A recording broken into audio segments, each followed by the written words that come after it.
Today, we observe a solitary creature, the Warhammer hobbyist, alert, restless.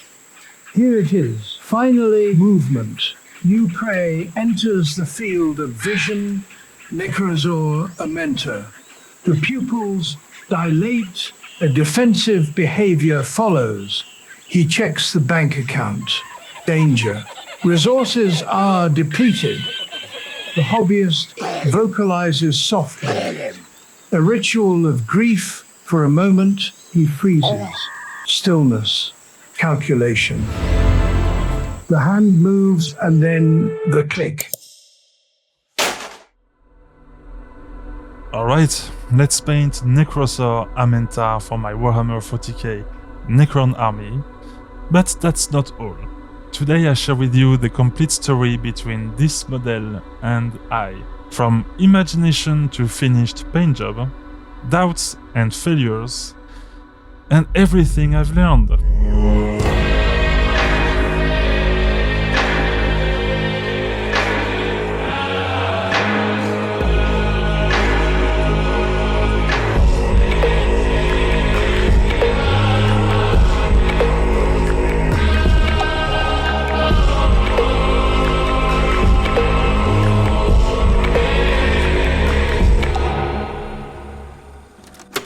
Welcome, my name is Hubert. I hope you are all doing well. Today is the first time I get to paint something recently released. Nothing fancy, I'll just paint him with a few weathering effects and we'll compare the idea I have in mind to the end result. And speaking of ideas, here is what I had in mind for Nekrosor Ammentar. First, rust. I've always wanted to paint a really rusty Necron. Then, true metallic metal. I have a TMM recipe in mind for my CK army, and this is the perfect opportunity to try it. And finally, red hot glow effects like Civitar on Instagram.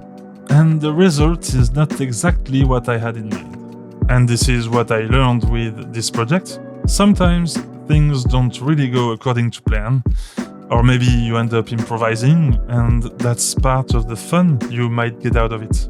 But first, while I prime him black and start a first coat of black metal, let's talk about what we know about Ammentar and how he plays on the table.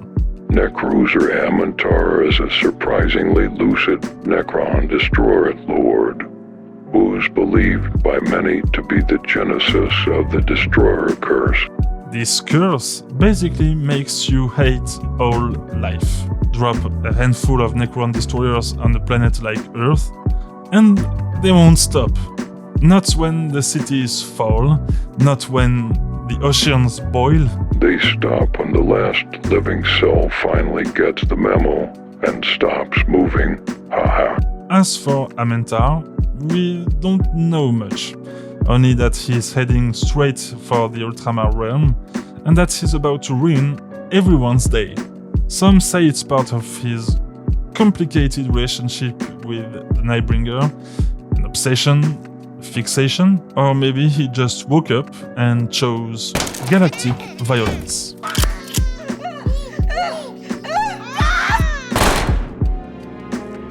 On the table, let's just say he's a welcome addition to the Necron roster. He's a fast-moving buffalo with a deadly arsenal. Here with the Cursed Legion detachment buff, if close to a friend, he gets blown up, and with the infantry keyword, he can get anywhere he wishes, while remaining safe. I want to try pairing him with a Hexmark destroyer. I think this might be a cool combo. And last but not least, he gets Fight First. Call an ambulance! Call an ambulance! But not for me! So for 165 points, this guy has it all. Fast movement, big PP, deep strike, fight first, and buffs. A very fair Necron piece, indeed. Alright, now that we have some context, time to work on the true metallics and weathering effects. I went for blue tinted metal this time, then dark streaking grime, which will add a strong green look. And this is where we dive in today's subject. I wanted to have it all, strong TMM and weathering, but I think I went a bit overboard, starting with streaking grime. Let's see. Flesh entities, you are free to leave, but the machine will remember. It notices who presses the rune and who does not. For the machine is immortal.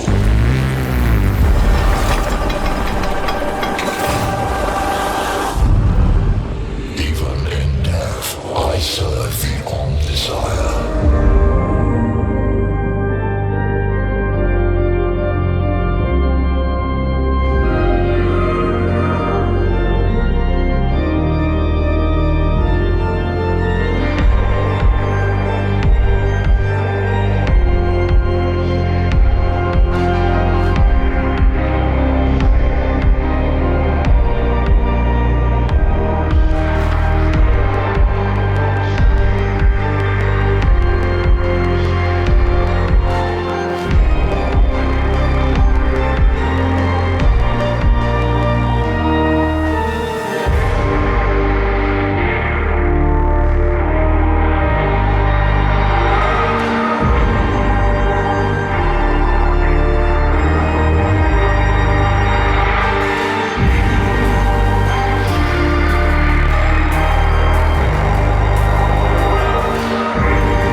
You have to trust me when I tell you I diluted the enamel a lot.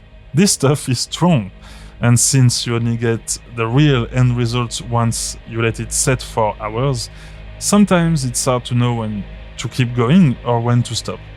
But this gave me an idea for the rest of my Destroyer Cult units. Don't get me wrong, I love how it's looking so far. But when you have a strong image in your mind, sometimes when you try to execute it, it doesn't go your way. I wanted more of the TMM to show, but I also wanted the grime effect to be visible. You see, I wanted subtle yet really strong effects, and applied on a model like this, it might be maybe too much to ask for. But what I learned is this: don't be afraid to go all in. No more half measures. I wanted a little bit of this, a little bit of that, and as it didn't really work, it kinda forced me into one direction. Yes, I could have started over, but for the sake of telling the story and learning, I went with it, and we will apply what we learned in the future project. If you've experienced something like this in the past, you're welcome to share in the comments. Speaking of going all in, I wanted to add some rust effects on this model, and oui modèle, mais oui tu modèle. Allez modèle, va pas nier. Ouais mais là, nah, I'll say nothing. You'll see later. This might be an issue for some, but I used the same effects on the base and for him. My last video was about painting Wasteland bases with AK Light Rust enamel, and I applied the same process on his metal flesh. Starting with dark rust, I prepare tainted spots on all his body. We'll do the same with dark rust texture, and we'll finish on the same spots but on smaller areas with light rust enamel. My plan is to create really textured areas for the enamel to flow in and nicely dry later. And there we have our problem. Will it be rust or simply dust? The same dust we'll find on the base. See, I am allowing myself to try new paint schemes for my Necrons, especially for characters, but I still want to keep some coherency with the rest of the army. So I kept the red desert/wasteland base, and I justify this with him crawling and digging through the battlefield, so of course at one point he starts to blend in. And yes, I went a little bit overboard with texture, and I think it will look fine with the glow effects later. Oh, the glow effects. I forgot. This will simply not work. Red glow effects over orange rust. I can't really do that, can I? I'm torn. On one hand, red glow effects on Necrons look good, but with an already mostly orange body, we won't see anything. On the other hand, if I go full color theory on this one, blue might work well. It doesn't tell the same story of rage like red, but my Nekrosor Ammentar will really stand out from the rest of my army if I do this. Let's do blue!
This time I finish the base with dark rust tufts, as suggested. As you saw, I lost a lot of time on some parts. The cables, for example, I could have done simply with dry brushing and contrast paint. Well, at least I learned and practiced a few techniques. Oh, wait!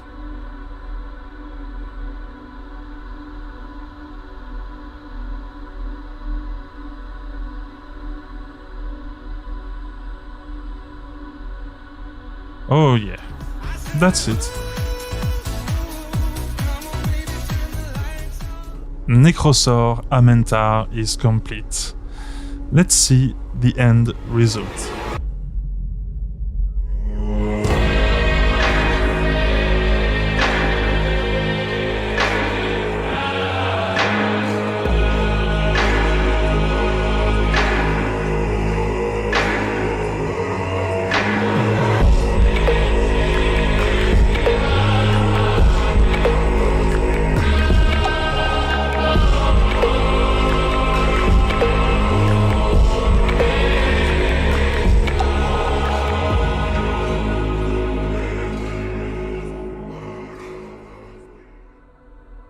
Yes, I love the result.